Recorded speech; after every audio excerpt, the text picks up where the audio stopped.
పడి తమ విలువైన జీవితాలను నాశనం చేసుకోవద్దని కొత్తగూడ ఎస్ఐ కుశకుమార్ యువతకు సూచించారు. మహబూబాబాద్ జిల్లా కొత్తగూడ మండలం యుద్దుళ్లపల్లిలో పోలీసుల ఆధ్వర్యంలో మూఢనమ్మకాలపై కళాజాత కార్యక్రమాన్ని నిర్వహించారు. ఈ సందర్భంగా ఆయన మాట్లాడుతూ యువత మద్యం మత్తులో వాహనాలు నడుపుతూ రోడ్డు ప్రమాదాలకు గురై ప్రాణాలు కోల్పోతున్నారని, మరికొందరు నేలాలకు పాల్పడుతున్నారని తెలిపారు. మంత్రాలు తంత్రాలు అంటూ అమాయక ప్రజల్ని మోసం చేసి వారి నుండి కేటిగాళ్లు డబ్బులు కాజేస్తున్నారన్నారు. గ్రామాల్లో అసాంఘిక కార్యక్రమాలు పాల్పడితే ఎంతటి వారినైనా ఉపేక్షించేది లేదని హెచ్చరించారు. స్మార్ట్ ఫోన్ గేమ్లతో సైబర్ మోసాలకు గురి కావద్దని, ప్రేమ పేరుతో మైనర్ బాలికలు మోసపోవద్దని తల్లిదండ్రులు సైతం తమ పిల్లలను గమనిస్తూ ఉండాలని ఆయన సూచించారు. పోలీస్ కళా బృందం వారి ఆటపాటలు చూపరులను ఎంతగానో ఆకట్టుకున్నాయి.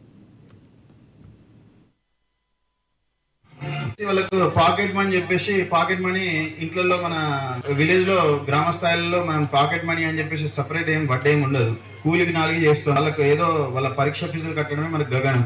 అలాంటి పరిస్థితుల్లో ఏం చేస్తారంటే ఈ పిల్లగాళ్ళు స్మార్ట్ ఫోన్లలో ఒక యాప్ డౌన్లోడ్ చేసుకుని ఒక Aadhaar card photo, pan card photo పెట్టేసి లోన్లు తీసుకుంటారు.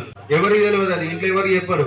ఎందుకంటే ఆ కాలేజీలలో దోస్తుగాడు మంచిగా తయారైతాడు, నేను ఇట్లా ఉన్నా అని చెప్పేసి నాకు పాకెట్ మనీ సరిపోతలే అని చెప్పేసి, లేకపోతే చెడు వ్యసనాలకు ఒకటి సిగరెట్లు తాగడం, మందు తాగడం, ఇలాంటి అలవాట్లకి అలవాటు పడి పైసలు ఒక్కరుండి వాళ్ళు ఏం చేస్తారు, లోన్లు తీసుకుంటారు. ఈ లోన్లు తీసుకుని వాళ్ళ ఫోటోలలో అప్లోడ్ చేసేసరికి వాళ్ళ తర్వాత వాళ్ళు ఒక 5,000 వరకు లోన్ ఇస్తారు. లోన్ ఇచ్చిన తర్వాత దాన్ని మళ్ళీ వీళ్ళు కడతారు. తిరిగి కట్టిన తర్వాత ఏమైతుందంటే వాళ్ళకి వచ్చే వార్నింగ్స్ కానీ లేకుంటే అబ్యూజివ్ అంటే అసభ్యకరమైన వారి నుండి ఆ యాప్ ఎవరైతే కనుగొన్నారో వాళ్ళ నుండి వీళ్ళకి మెసేజ్ వస్తా ఉంటాయి.